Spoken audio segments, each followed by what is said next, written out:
I'm Bill Jones, and welcome to VYPE TV, a show that highlights local athletes, their schools, and their communities.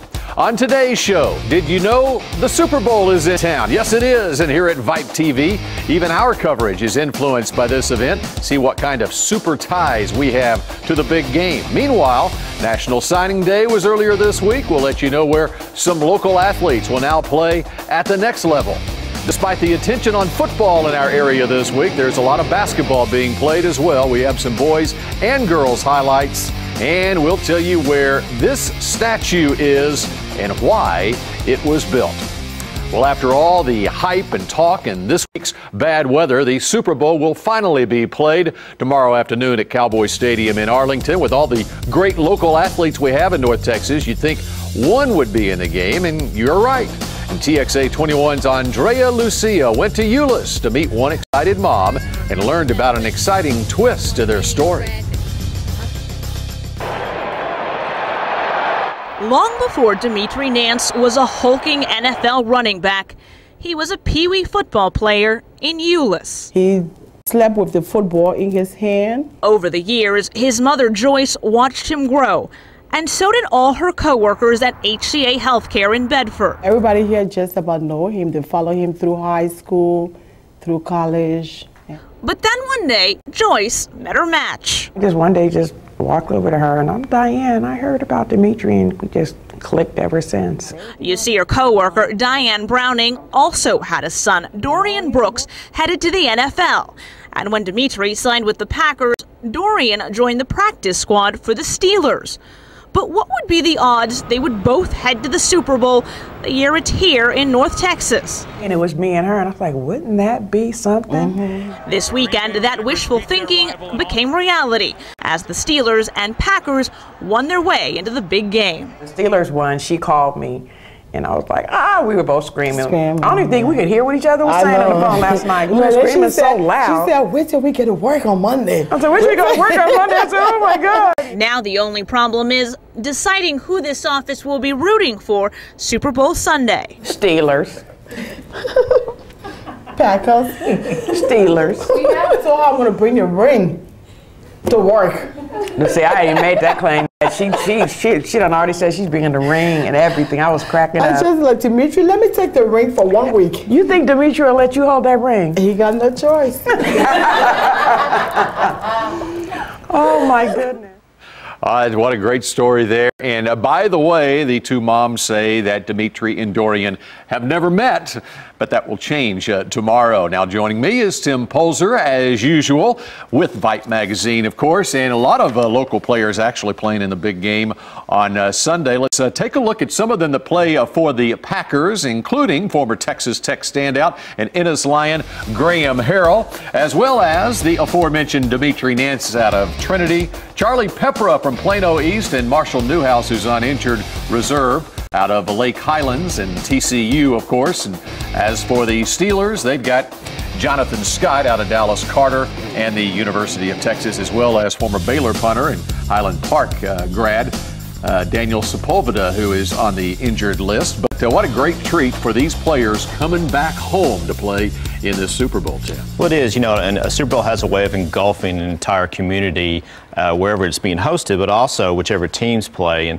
And that family, those players' families just trickle down from youth coaches to junior high to high school coaches, friends, family, and it just makes it a little bit more special for everyone. Well, and one of the great stories is Graham Harrell. Here's a guy who wasn't drafted out of Texas Tech, and I had a chance to talk to him on Media Day on Tuesday. Also went out to Ennis, talked to Sam Harrell, his coach, who's battling MS right now, had to retire from high school coaching. Pretty much a legend as a high school coach at Ennis, and just a terrific story as Graham was able to go to Ennis back on Monday night and barbecue with the family and so forth, and such an inspiration Sam Harrell is. It is. It's an inspirational story. When you have Super Bowl teams with local players, some of them weren't stars when they were in high school, some like the Heralds War, and there's some pressure that goes along with that too, because if you're in the Super Bowl, then obviously you have tickets for all your friends and family too, so there's some pressure that goes with it, but it's going to be a day they never forget. And Charlie Pepra out of Plano East High School kind of got lost in the shuffle because he played his college football at Alabama, but he's now 5 years in the NFL, and he's an integral part of that Packer defense now. Absolutely, and all the folks back at Plano East are going to be proud, and they're going to say, I was there when he did this, and I knew him, I was a great friend of his, and it's going to make it more special for them to watch the game. And not to mention on the Steelers side, very important left tackle position is manned by Jonathan Scott, and here's another guy who is a low draft pick. He's been with now 3 NFL teams, and he's starting at left tackle in the Super Bowl now. Absolutely. I mean, it's just one more great local angle, another reason to watch the game and make it a little bit more of your own. All right, Tim, we'll be back and we'll talk more coming up here on VYPE TV. How about this for another super high school tie-in to the big game? Due to the icy conditions, the Green Bay Packers decided to work out in Highland Park's indoor practice facilities. What a great factoid for the record books. And the memory of the proud Scots. The Packers were originally scheduled to practice outside at SMU, but the weather is forcing them indoors. The Packers would have used the Cowboys indoor facility, but the Cowboys decided not to rebuild, of course, after the May 2009 facility collapse. Steelers were able to use TCU's indoor facility. And tonight at 9 p.m. on TXA 21, we have a special exclusive broadcasting event for you. TXA 21 will broadcast the 2011 NFL Alumni Player of the Year Awards from Union Station in Dallas. Former players have voted for their choice for this year's best players. Winners announced at the event. Star-studded gala. Presenter will include Alec Baldwin, Tracy Morgan, former NFL stars Barry Sanders, Billy White Shoes Johnson, Deacon Jones, Don Shula, many more. Felix Jones, Jason Witten will be there. Many Hall of Famers as well. The event has taken place in the Super Bowl city every year since 1982, but has never been televised before now. That's tonight, 9 o'clock, right after the Stars game here on TXA 21. Coming up next here on VYPE TV, we got much more still ahead. Our recruiting expert, David McNabb, returns to discuss the excitement of National Signing Day. And later, we'll help one local community say goodbye to one of their beloved coaches. We'll be right back.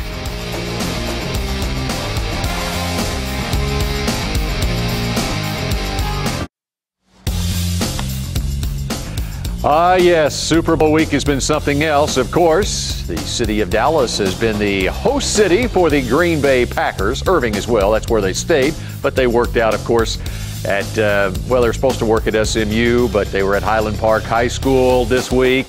Pittsburgh over in Fort Worth, staying downtown Fort Worth, and working out at TCU. What a week it has been here in North Texas, not only as far as the Super Bowl is concerned, but also as far as high school football and college football is concerned. Time for our recruiting update now as we welcome into VYPE TV David McNabb, our VYPE recruiting expert, author of the weekly McNabb Report. And going back to Wednesday, of course, it was National Signing Day, David, and Old Man Winter wreaked havoc on National Signing Day, but they got those letters of intent signed somehow. Yeah, it's all about fax machines on signing day because they want those copies in. You can email them this year, couldn't you? I think take you can email it in? I think that and scan them. There is some stuff. I was over at Euless Trinity, and Coach Lineweaver has his gang out in the ice-covered parking lot, all at a table with a Trinity banner saying, "If it ain't rough, it ain't right." So it was all Trinity, big time ceremony over there. All right. Well, let's talk about a couple of this surprise schools, and we've been previewing signing day leading up to this past Wednesday. Texas Tech ranked in the top 15 or 20 in the country. Tommy Tuberville doing a great job, although they lost Marcus Roberson, who went to the Southeastern Conference instead, the big cornerback out of the state of Florida, and also Baylor. Both those schools making some inroads this year. Yeah, both of them made really good signings that they were able to hold. Both of them lost some late but held some on. Baylor had several players that other schools, Texas or Oklahoma, went after late. They kept their offensive lineman Spencer Durango from Cedar Park, who was originally a Texas player. Bennett Okacha of Coppell switched several times, Wisconsin to Notre Dame to Oklahoma, and it's very difficult for those kids because I think if all those schools would have offered at the same time, time, he probably would have picked Oklahoma, but they don't offer at the same time. But they lost Brandon Carter to TCU, who they projected as a cornerback. There's a trickle-down effect in recruiting, too. Right. There's a very definite domino effect that started several weeks ago when we talked about Brandon Carter, who really switched from Oklahoma to play wide receiver at TCU. That was the bottom line, is that he was going to be a defensive back at Oklahoma. So just little things like that start that ripple effect all across the state of Texas, really. And of course, Texas Tech also got an Oklahoma commit on the last day. Cooper Washington, a defensive end, maybe a tight end in college too, out of Muleshoe, went to Texas Tech. All right. One guy who did not waver on his commitment at all was J.W. Walsh, the quarterback from Denton Guyer, already enrolled in school. In fact, he's working toward his degree. He's a month into working for his degree at Oklahoma State because he was a spring semester enrollee. Oklahoma State, Mike Gundy, although he hadn't named an offensive coordinator, doing very well in recruiting. Yeah, Oklahoma State kids with the facilities that they put in up there. Everybody, all the kids that go up there, they have a blast, and they have really nice facilities. Oklahoma State's really stepped it up in that regard, and I think J.W. Walsh is going to be a big-time quarterback up there. He's very dedicated. He brings in a great work ethic. You know, he's not a celebrity quarterback that's coach's son. Yeah, so. He's very, very hard-working quarterback. Yep, and now Brandon Whedon coming back for another year at Oklahoma State, so we'll have a year to redshirt as well. Of course, TCU's got 2 straight BCS Bowl appearances, a Rose Bowl victory, and Gary Patterson putting together quite a class. One of the featured attractions in this class, Travoin Boykin out of West Mesquite, but he's just one of several talented athletes that Patterson has. Yeah, and while we get all excited about the recruits, I love Boykin. I mean, he's tremendous. Ladarius Brown is a big-time player, but TCU's got some Casey Paha quarterback, the Allen quarterback, Brown. He's there. Yeah, Matt Brown. Yeah. So they're starting to get some depth on their team. I just love the way they recruit at TCU, and they get speed on the field. They get great athletes. And as far as Texas A&M is concerned, they made some late moves in recruiting leading up to signing day. I think Rivals had them as a 35th ranked class. They moved up a few notches as they had some guys sign at the last minute. Yeah, they got a late commit from a defensive end from Brandon Alexander, who was a really big player. And it was old style recruiting. A bunch of recruiting guys were at the Brenham basketball game on Tuesday night trying to see where he was going to go, which reminded me of a long time ago, old Southwest Conference recruiting. Yeah, and speaking of old Southwest Conference, one of those old Southwest Conference teams, June Jones, SMU Mustangs, of course, 2 straight bowl appearances for them. They've got Yuri Yenga out of Trinity High School, who has been a stalwart on their defense. They've now got his younger brother, Jonathan Yenga, heading up this class. Yeah, and like I said, I was at TCU. Jonathan's a at Trinity, and he's really excited about going to SMU. They've got a really good class over there. They've turned it around, and so the quality of their athletes that they're getting is much, much higher than it was 3 years ago. Yep, and now it's going to be interesting as well as we go on up the road to North Texas. Of course, a coaching change with the Mean Green, the former Iowa State head coach, Dan McCarney, now at the helm of the Mean Green program in his first recruiting class, including Antoine Jimerson, a guy who you thought might be a really highly recruited kid a couple of years ago as he first entered the high school ranks and winds up a member of the North Texas class. Yeah, it's a strong North Texas class. McCarney came in, and he runs a different style than Todd Dodge runs. I mean, there's no question about that. Jimerson is a good North Texas kid. He has a lot of promise. He kind of had some hamstring problems. DeSoto's got lots of young running backs they can put in there. So once he kind of found himself in the rotation, but he'll be a big-time back. All right, David McNabb, and we didn't even mention the Texas Longhorns, but you already know about the Texas Longhorns. They did get their running back, Malcolm Brown, and they're ranked in the top 2 or 3 schools in recruiting, as they are every year. David McNabb, we appreciate you joining us here as usual on VYPE TV. High school hoops coming up. Coppell and Southlake Carroll squared off for control of District 7-5A. We have highlights of that coming up. And later, we'll tell you why this statue in Fort Worth is there and what it's for. That and more as VYPE TV continues.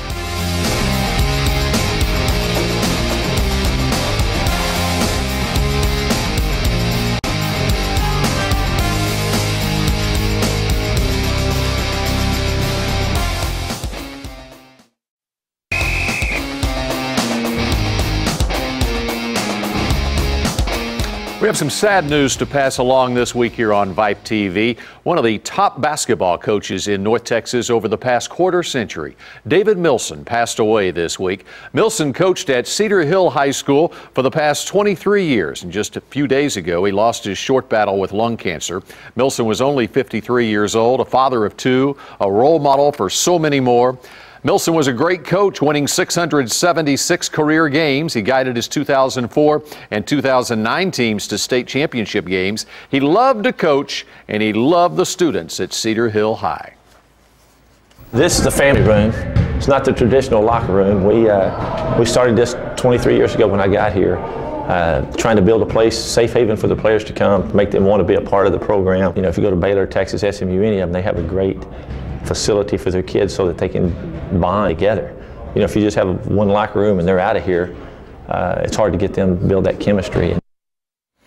And Tim Polzer rejoins me now, and that interview with Coach Milson was done 2 years ago during the course of a season in which the Longhorns went to the state tournament, lost to DeSoto in the state championship game. I was just struck by Coach Milson and not only his emphasis on winning basketball at Cedar Hill, but producing winning people at Cedar Hill High School. Absolutely. A coach of his stature and that longer career, they don't just build winning records, and his was impressive, but they also build winning communities. They touch so many lives when you do the math. All the kids that went through his program, junior varsity, even younger, just the total number is just really staggering when you really think about it. So he'll have quite a memorial service, I'm sure. Yep, and he also coached in when it wasn't during the high school season, some of the younger kids in the area too. So he touched so many people beyond Cedar Hill High School as well. He had retired from Cedar Hill a year ago,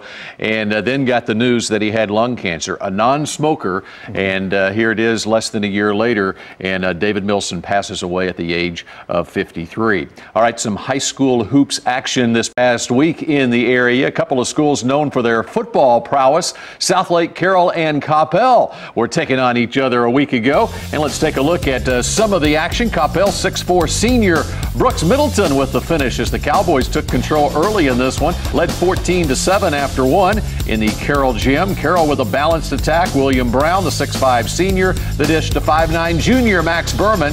Coppell's Middleton with a big game, though. He'll get the assist to junior William Oishi for the three. And Coppell led this one by 9 at the half. Carroll features the son of former Duncanville Panther, Baylor Bear, and Detroit Lion Ray Crockett. Sophomore Ray Crockett Jr. had the assist to William Brown. Max Berman scores 13. Brown had 17, but not enough for Carroll, as it was 45-43. Coppell wins this one, withstands a Carroll run in the fourth quarter to take that victory. So it's a big win for Coppell, and Coppell looking to do some things as the postseason quickly approaches here.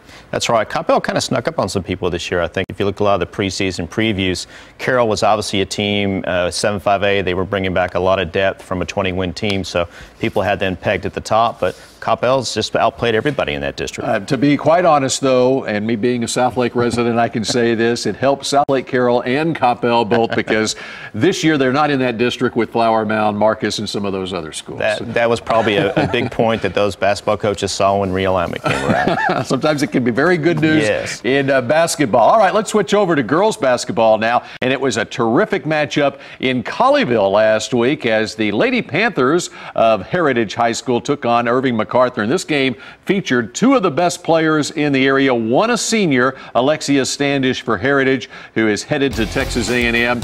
And that girl, Alexis Jones, the fourth-ranked junior in the country, who poured in 27 points in this game against Heritage. It's such a treat when you have two great teams and they're led by two great stars like this. And not only are they scorers, which their points per game average shows, but they really make their teammates better. A lot of assists. They really come in the clutch. So it was really a great game. Alexis is quite a player, 2 years younger than Odyssey Sims, who as a true freshman is now leading the Baylor Bears. And that girl, Alexia Standish, we don't have time to talk about Alexia, but I could talk all day about her because I taught her everything she knows. I coached her in a summer league when she was in fourth grade. Absolutely, you're on that. Everything. Here's what I am as a coach. I was so dumb that she didn't even start for me. She was so much smaller than everyone else on the team. It's that old Michael Jordan story. That's right exactly right. That's exactly right. She'll do great things at Texas A&M. Thanks to Tim Polzer for joining us as usual here on VYPE TV. Still more to come. We'll tell you about a statue in Fort Worth that honors some Texas athletes.